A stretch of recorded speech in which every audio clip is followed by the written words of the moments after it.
గురుగారు, జ్యోతిషపరంగా ఏపీలో ఏ పార్టీకి అనుకూలంగా ఉంది, ఏ పార్టీ గెలుస్తుంది? మనకి రాజకీయ పరంగా చూసుకున్నట్లయితే జగన్ పార్టీ చూసుకున్నట్లయితే వైఎస్ఆర్సీపీ పార్టీకి ఈ నెలలో కొంచెం అవకాశాలు, ఎందుకంటే గురుడు మారాడు. గురుడు మారడం వల్ల అవకాశాలు ఒక 60% వరకు జగన్కి అవకాశాలు ఉన్నాయి. ఎందువల్ల అంటే గురుడు ధనురాశ్యాధిపతి గురుడు ధనస్సు, మకరం, కుంభం, మీనం, మేషం, వృషభం ఆరింట సంచారం చేస్తున్నాడు. ఆరింట సంచారం చేయడం వల్ల గురు బలం చేకూరుతుంది. అందువల్ల అంటే జగన్ది ధనురాశి లెక్క ప్రేయర్ ప్రకారంగా జగన్మోహన్ రెడ్డి బేబోజాతి ఉత్తరాషాఢ ధనురాశి అవుతుంది. అందువల్ల ధనురాశి అవ్వడం వల్ల ధనురాశ్యాధిపతి గురుడు అనుకూలంగా ఉండటం వల్ల ఖచ్చితంగా గెలుపొందే అవకాశం ఈ పార్టీకి ఎక్కువ అవకాశాలు ఉన్నాయి. ఇంకా చెప్పాలి అనుకుంటే గతంలో ఆయన చేసినటువంటి సేవలు ఆ రీత్యా కూడా జనాల్లో మన్ననలు పొందడం, తద్వారా అనుకూల యోగాలు కూడా వచ్చే అవకాశాలు ఉన్నాయి. ఎందువల్ల అంటే ప్రతి ఒక్కరికి విశేషమైన రాయితీలు ఇవ్వటము, ఫంక్షన్లు ఇవ్వటము, ఇట్లాంటివన్నీ చేయడం ద్వారా కూడా కొంచెం అవకాశాలు. ఎందువల్ల అంటే గతంలో చంద్రబాబు నాయుడు కూడా కొన్ని వీటిల్లో ఇలా కోర్టు సమస్యలతో ఇబ్బందులు పడి జైల్లోకి వెళ్ళడం ఇట్లా జరిగింది. కాబట్టి ఇప్పుడు ఈ జగన్మోహన్ రెడ్డికి అవకాశాలు అవి కొంచెం ఎక్కువగానే ఉన్నాయి. ఖచ్చితంగా జగన్మోహన్ రెడ్డి గెలిచే అవకాశాలు 60% వరకు అవకాశాలు ఉన్నాయన్నమాట. టీడీపీ, జనసేన, బీజేపీ కూటమికి ఎన్ని సీట్లు వచ్చే అవకాశాలు కనిపిస్తున్నాయి? వీళ్ళు ముగ్గురు కలవడం వల్ల చూసుకున్నట్లయితే మనకి ఆ 21 స్థానాల్లో జనసేన పార్టీ పోటీ చేయడం జరుగుతుంది. ఈ 21 స్థానాల్లో ఒక 15 వరకు గెలిచే అవకాశాలు ఈ పార్టీకి అవకాశాలు ఉన్నాయి. ఎందువల్ల అంటే ఉన్న మొత్తం 170 స్థానాలు కాబట్టి తక్కువ స్థానాలు ఇక్కడ ఇవ్వడం జరిగింది. కూటమి అన్యాయం చేయడం ద్వారా తద్వారా ఒక 15 మాత్రం అనుకూల యోగాలు ఉన్నాయి. మిగతా 6-7 సీట్ల వరకు ఓడిపోవాల్సిన అవకాశాలు వీళ్ళకి ఉంటాయి జనసేన పరంగా చూసుకున్నట్లయితే. ఇప్పుడు బీజేపీ పరంగా చూసుకున్నట్లయితే బీజేపీకి అవకాశాలు కూడా తక్కువే. ఎందువలంటే ఆ ఏపీలో బీజేపీ పార్టీ చాలా శూన్యంగా ఉంది, అనుకూలత తక్కువగా ఉంది. కాబట్టి బీజేపీ పరంగా చూసుకున్నట్లయితే 2-3 స్థానాల మించి ఎక్కువగా వచ్చే అవకాశం లేదు. ఇంకా టీడీపీ పరంగా చూసుకున్నట్లయితే ఆ పార్టీ ఇప్పుడిప్పుడే పుంజుకుంటోంది. కాబట్టి అంతగా మన గతంలో జరిగిన స్కాములు రీత్యా కానీ, ఇబ్బందులు రీత్యా కానీ కొంచెం దాని మీద కూడా ప్రజా వ్యతిరేకత ఉండడం వల్ల కొంచెం గెలుపొందే అవకాశాలు కూడా తక్కువగానే ఉంటాయి. మొత్తం 170 స్థానాల్లో ఏమైనా ఒక 60-70 స్థానాల వరకు ఈ పార్టీలు కూటమికి వచ్చే అవకాశాలు ఉన్నాయి. మిగతావి అంటే ఇదివరకు అంత రాకపోయినప్పటికీ కూడా ఒక 100 నుంచి 100-110 మధ్యలో జగన్కు వచ్చే అవకాశాలు ఉన్నాయి. మిగతా స్థానాలు ఈ కూటమి గెలిచే అవకాశాలు ఉన్నాయి. ఈ కూటమి ఏర్పడడం వల్ల టీడీపీకి ఏమైనా నష్టమా, లాభమా? కొన్ని నష్టాలు కూడా ఉన్నాయి. ఎందువల్ల అంటే కూటమి ఏర్పడడం వల్ల యొక్క బీజేపీ యొక్క సపోర్ట్ తీసుకున్నప్పటికీ గతంలో కూడా బీజేపీ ఆంధ్రాకి అన్యాయం చేస్తుంది బీజేపీ పార్టీ. ఎందువల్ల అంటే విశేషంగా మీకు ఆంధ్రాకి ప్రభుత్వం వేరే అవటం వల్ల యొక్క ఆంధ్ర రాష్ట్రాన్ని విశేషమైన రాష్ట్రంగా ఆదరణ పొందుతాను, దానికి కావాల్సిన రాయితీలు అన్నీ ఇస్తాను అని ముందుగా మాట అన్నారు. కానీ ఏం చేయలేకపోయారు. ధనం అయితే ఇచ్చారు కానీ దానికి విశేషమైన రాష్ట్రంగా అన్ని రాష్ట్రాల్లో దీనికి ఒక గుర్తింపడే రాష్ట్రంగా ఇస్తాను అని చెప్పడం జరిగింది. అది జరగలేదు. అది జరగకపోవడం వల్ల ఈ బీజేపీ కలయిక అంత ఇప్పుడు కూడా పైన బీజేపీ పార్టీ వచ్చినప్పటికీ కూడా ఇక్కడ అనుకూలత ఇవ్వకపోతే మరలా ఈసారి కూడా రాజధాని ఏర్పడే అవకాశాలు తక్కువగానే ఉంటాయి. గత ఎన్నికల్లో జగన్ ప్రభుత్వం, మన వైఎస్ఆర్సీపీ ప్రభుత్వం ఎక్కువ మెజారిటీతో గెలిచింది, ఇప్పుడు రంగంలో ఉంది. మరి ఈసారి ఎలా ఉండబోతుంది? ఎవరికి మెజారిటీ ఉండబోతుంది ఈసారి కూడా? ఎందుకనంటే గత ప్రభుత్వంతో చూసుకున్నట్లయితే ఆయన చేసిన పాదయాత్రలు ఇచ్చా చూసుకున్నా, తన తండ్రి గారి మీద అభిమానం చూసుకున్నా, ఎందుకంటే వైఎస్ జగన్మోహన్ రెడ్డి గారి తండ్రి గారు రాజశేఖర రెడ్డి గారి మీద ప్రజలు చాలా అభిమానం చూపించారు. తద్వారా ఆయనకు అనుకూల యోగాలు రావడం, అనుకూలత ద్వారా అనుకూలంగా గెలవడం అది జరిగింది. అయితే ఈ ప్రభుత్వంలో ఈయన 3 రాజధానులు పెట్టారు. ఈ రాజధానిని కరెక్ట్గా నిర్ణయం చేయలేదు కాబట్టి కొంచెం ప్రజా వ్యతిరేకత అనేది ఉంది. తద్వారా అనుకూలత కొంచెం తగ్గింది. అదే 3 రాజధానులు మీరు ఓకే చేసి ఏదో ఒకదానైనా మీరు గట్టిగా పట్టుకున్నట్టయితే ఖచ్చితంగా జగన్మోహన్ రెడ్డి గెలిచే అవకాశాలు ఉన్నాయి. అందువల్ల ఆ ప్రజా వ్యతిరేకత ఉంది కాబట్టి కొన్ని స్థానాల్లో అనుకున్నది 150కి 170 స్థానాలు రావు, కానీ ఒక 100 నుంచి 110 స్థానాల మధ్యలో గెలుపొందే అవకాశాలు అయితే ఖచ్చితంగా ఉన్నాయి ఈ పార్టీ. పిఠాపురంలో పవన్ కళ్యాణ్కి గెలుపు సాధ్యమవుతుందా, లేకపోతే ఎలా ఎలా ఉండబోతుంది ఆయన పరిస్థితి? వాళ్ళ అన్నగారు, వదిన గారు, అలాగే కావాల్సిన బంధువులు, తెలిసిన స్నేహితులు కూడా రావడం జరుగుతుంది, ప్రచారం చేయడం జరుగుతుంది. దీనివల్ల జగన్ గారికి ఏమైనా నష్టం జరుగుతుందా? పిఠాపురంలో పవన్ కళ్యాణ్ పరిస్థితి ఎలా ఉండబోతుంది? పిఠాపురంలో చూసుకున్నట్లయితే కొంచెం ప్రజా వ్యతిరేకత జగన్ మీద ఉందని చెప్పాలి. ఎందువల్ల అంటే అక్కడ పురుహూతిగా అమ్మవారి అనుగ్రహం వల్ల మొన్న జరిగినటువంటి ఈ ఈ వీటి మీటింగ్స్ రీత్యా చూసినప్పటికీ కూడా పవన్ కళ్యాణ్ జాతకరీత్యా అనుకూలత ఎక్కువగా ఉంది. జాతకాన్ని బట్టి జ్యోతిష్యపరంగా చూస్తున్నట్లయితే పవన్ కళ్యాణ్ గెలిచే అవకాశం పిఠాపురంలో ఉన్నట్టుగానే కనిపిస్తుంది. తద్వారా పిఠాపురంలో పవన్ కళ్యాణ్ విజయగాథను ఎగరవేయడం కొంచెం ఈ జగన్ పార్టీకి నిరాశాజనకంగానే ఉంటుందన్నమాట. అందులో ఒక ఖచ్చితంగా అక్కడ గెలిచే అవకాశం పవన్ కళ్యాణ్కే ఉంది. ఎందువల్ల అంటే అక్కడ నిలబెట్టింది కూడా లేడీ క్యాండిడేట్ని అవును నిలబెట్టారు. సరైన బలం ఎందువల్ల అంటే నిలబెట్టారంటే బలం అక్కడ అవతల పక్క బలాన్ని బట్టి ఇటు బలంగా కూడా నిలబెట్టాలి. మరి సరైన క్యాండిడేట్ లేకపోతే ఏమవుతుంది, ఇబ్బంది అవుతుంది. వంగా గీతా గారు అని నిలబెట్టారు.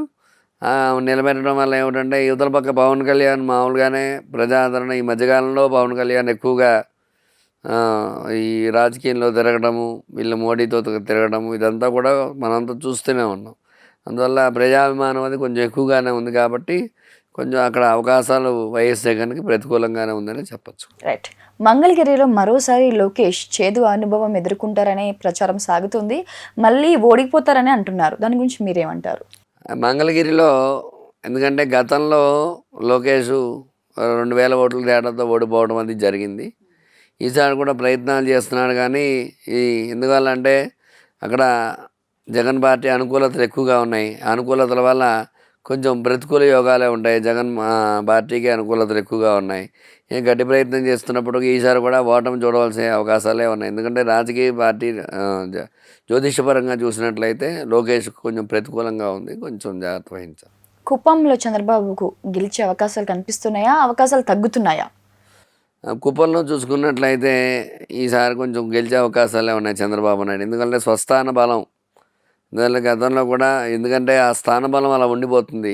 ఇప్పుడు ఏ పార్టీ గెలిచినప్పటికీ కూడా టోటల్గా స్థానంలో ఉండేటువంటి విలువల రీత్యా కూడా మనిషి మీద కొంచెం అభిమానం అనేది ఉంటుంది. తద్వారా అభిమానం ద్వారా ఆయన అంటే అనుకున్న రీతిలో గెలవరు కానీ గెలిచే అవకాశం అయితే చంద్రబాబు నాయుడుకు ఉంటుంది. అక్కడ షర్మిల గారు కడప నుంచి పోటీ చేయడం జరుగుతుంది, మనకు అందరికి తెలిసిన విషయమే. మరి గెలుపు రుచి చూస్తుందా, లేకపోతే ఓడిపోతుందా? అది ఎవరికి ఫేవర్గా మారుతుంది? వైఎస్ఆర్ కడప జిల్లా కాబట్టి అక్కడ వైఎస్ఆర్ పార్టీకి అవకాశాలు ఉన్నాయి. షర్మిల గారు పోటీ చేసినప్పటికీ కూడా కాంగ్రెస్ తరపున చేస్తున్నారు. షర్మిల గారు కాంగ్రెస్ తరపున, అందువల్ల కాంగ్రెస్ తరపున చేస్తున్నారు కాబట్టి ఎన్నున్నప్పటికీ కూడా ఆయన జగన్ మీద అభిమానం కడప జిల్లాలో వైఎస్ఆర్ పార్టీ కడప జిల్లాలో జగన్ మీద అభిమానం ఉంటుంది కాబట్టి వైఎస్ఆర్ పార్టీకి గెలుపు అవకాశాలు అక్కడ ఎక్కువగా ఉంటాయి ఖచ్చితంగా. జ్యోతి, ఈసారి వైసీపీకి ఎన్ని సీట్లు వచ్చే అవకాశాలు కనిపిస్తున్నాయి మనకి? మొత్తం మీద టోటల్గా చూసినట్లయితే 100 నుంచి 110 స్థానాలు గెలిచే అవకాశాలు వైసీపీకి ఉన్నాయి. అంటే 170కి 170 అన్నారు కానీ అది సాధ్యతరం కాదు. ఎందువల్ల అంటే ఎంత అనుకున్నప్పటికీ కూడా గతంలో ఆయన వాళ్ళ నాన్నగారి మీద అభిమానము, ఒక అవకాశము, ఈయన పాదయాత్ర చేయటము, ఆ అవకాశాల వల్ల 155 స్థానాలు గెలిచారు. అది ఒక రికార్డు బ్రేక్ గతంలో. మళ్ళీ అంత బ్రేక్ ఈయన చేయాలి అనుకుంటే ఈయన కొన్ని సేవలు చేసి కొంచెం ఆ రాష్ట్రంలో రాజధాని ఏర్పరిచి కొంచెం రాష్ట్ర అభివృద్ధి ఏర్పాటు చేసినట్లయితే అనుకూలత కొంచెం ఉండేది, ఇంకా అనుకూలత ఎక్కువగా వచ్చేది. అయితే ఇది మొత్తం మీద చేశారు కాబట్టి జనాలు అందరికీ కూడా ఇప్పుడు ఆటో వాళ్ళ దగ్గర నుంచి కూడా అందరికీ కూడా రాయితీలు ఇవ్వటము, పెన్షన్లు ఇవ్వటము, వృద్ధాప్య పెన్షన్ పెంచడము, ఇట్లా చాలా చాలా చాలా చేయటం, అలాగే స్త్రీలకి డ్వాక్రాలది ఇవ్వటము, ఇట్లాంటివన్నీ చేశారు. అమ్మ ఒడి ఇలాంటివన్నీ చేశారు కాబట్టి ప్రతి ఒక్కరిని కూడా ఇంచుమించుగా ఒక 60% వరకు ఈయన ప్రభుత్వం ద్వారా ఆదుకున్నారు. ఈ ఆదుకోవడం వల్ల వాళ్ళందరూ అభిమానంతో మళ్ళీ ఈయన పార్టీ లీడింగ్లోకి వచ్చే అవకాశాలు ఉన్నాయన్నమాట. గుడివాడలో కొడాలి నాని ఓడిపోతారని ప్రచారం సాగుతుంది, అది ఎంతవరకు నిజం, ఎంతవరకు అబద్ధం? గుడివాడలో చూసినట్టయితే కొడాలి నాని ఆయన గతంలో కూడా ఆయన వైఎస్ఆర్సీపీ తరఫున అక్కడ పోటీ చేశారు. ఆయన మంత్రిగా కూడా తిరిగినట్టున్నారు గతంలో. అందువల్ల ఈసారి కూడా ఆయన కొంచెం అవకాశాలు ఉన్నాయి. ఎందువల్లంటే అక్కడ కొడాలి నాని అంటే ఫేమస్ మామూలుగానే గుడివాడకి, ఇప్పుడు నన్నే కాదు. అందువల్ల ప్రజాదరణ మనిషి క్యాండిడేట్ పరంగా చూసుకున్నట్లయితే కొడాలి నానికి అవకాశాలు ఎక్కువగా ఉంటాయి. తద్వారా పార్టీ పరంగా పక్కన పెట్టినైతే కొడాలి నాని గెలిచే అవకాశాలు ఉన్నాయన్నమాట. పవన్ కళ్యాణ్ గారి జాతకం ప్రకారం ఆయన రాజకీయ భవిష్యత్తు ఎలా ఉండబోతుంది? ఆయన జాతకం ప్రకారంగా చూసుకున్నట్లయితే పార్టీ పెట్టి 10 సంవత్సరాలు అవుతుంది కాబట్టి ఈసారి ఆయన గెలిచినప్పటికీ కూడా అవకాశాలు తక్కువగానే ఉంటాయి. ఎందువల్ల అంటే ఈ 3 పార్టీల కలయిక వల్ల కొంచెం నష్టాలు జరుగుతాయి. తద్వారా ఈయనకు అనుకూలత తక్కువగా ఉంటుంది. ఈసారి అయితే ఈయన అనుకున్న రేంజ్లో రాణింపు అనేది తక్కువగా ఉంటుంది వీళ్ళు. ఎందుకంటే ఈ యొక్క జనసేన పార్టీకి అనుకూలతలు ఒక 15 సీట్లు గెలిచినప్పటికీ కూడా మిగతా అనుకూలతలు తక్కువగానే ఉంటాయి. మొత్తం మీద ఈ పవన్ కళ్యాణ్ గారి రాజకీయం ఈసారికి ఇలాగే ఉంటుంది. నెక్స్ట్ సారి అయితే మాత్రం ఈయన కొంచెం మినిస్టర్ రేంజ్లోనే ఏదైనా చీఫ్ మినిస్టర్ ఆ రేంజ్లో అవకాశాలు గట్టి ప్రయత్నం చేసినట్టయితే 5 ఏళ్లలో పుంజుకుంటే ఈసారి మాత్రం ఈయనకు వచ్చే అవకాశాలు ఉంటాయన్నమాట.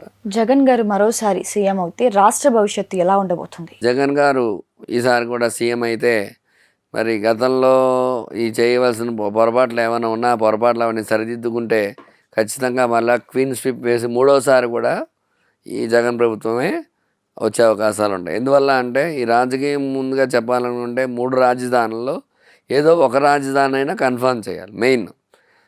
అలాగే రాష్ట్రం అభివృద్ధిలో ఉండాలి అలానే. ఎందువల్ల అంటే ఇప్పుడు అది విడిపోవడం వల్ల రాష్ట్రానికి అన్యాయం జరిగింది, ఆంధ్ర రాష్ట్రానికి. ఈ అన్యాయం జరగడం వల్ల అభివృద్ధి అనేది కనబరచాలి. ఎప్పుడైతే అభివృద్ధి ఉంటుందో తద్వారా ప్రజల మన్ననలు ఖచ్చితంగా పొందుతారు. రైట్. సర్వేలని చూసుకుంటుంటే మనకి వైసీపీ అధికారంలోకి వస్తుంది అంటున్నారు. చరం కూడా అలాగే సాగుతుంది. దాని ప్రకారంగా మీరేమంటారు? ఖచ్చితంగా అవకాశాలు జగన్ కూడా అవకాశాలు ఉన్నాయి. ఎందువల్లంటే ఈసారి సర్వేగా చూసుకున్నట్టయితే ఈయన చేసిన సేవలే కానీ నిన్న 2-3 రోజుల క్రితం జరిగిన ఈ యొక్క సభలో కూడా తండోపతండాలుగా జనాలు రావటము, అసలు చూస్తే నిజంగా జగన్కి ఇంతలో జనాదరణ ఉందా అన్నట్టుగా అక్కడ కనిపిస్తుంది. తద్వారా జగన్కి కూడా అవకాశాలు ఉన్నాయి. ఎందువల్ల అంటే ఆయన చేసిన సేవలు లాంటివి కానీ ఈ యొక్క పెన్షన్లు, అమ్మఒడి ఇట్లాంటివన్నీ ఇవ్వడం ద్వారా కూడా అవకాశాలు ఉన్నాయి. ఒక 100 to 110 వరకు అవకాశాలు అయితే ఈయన గెలిచే అవకాశాలు ఉన్నాయి. అది కూడా ఈయన యొక్క రాజకీయ భవిష్యత్తు అనుకూలంగానే వెలిగి ఉందని చెప్పవచ్చు మనం. ధన్యవాదాలు గురుజీ. ధన్యవాదాలు. ఇప్పుడు ఆపరేషన్ లేకుండానే మోకాళ్లకు ప్లాస్మా ట్రీట్మెంట్, మీ ఆర్థోపెడిక్ సమస్యలన్నిటికీ రోబోటిక్ టెక్నాలజీ ద్వారా తక్కువ ఖర్చుతో శాశ్వత పరిష్కారం, ఫ్రీ కన్సల్టేషన్, ప్రతి ట్రీట్మెంట్ పై 20% డిస్కౌంట్. ఈ ఆఫర్ కొద్ది రోజులు మాత్రమే, త్వరపడండి. V9 hospitals 9281465842.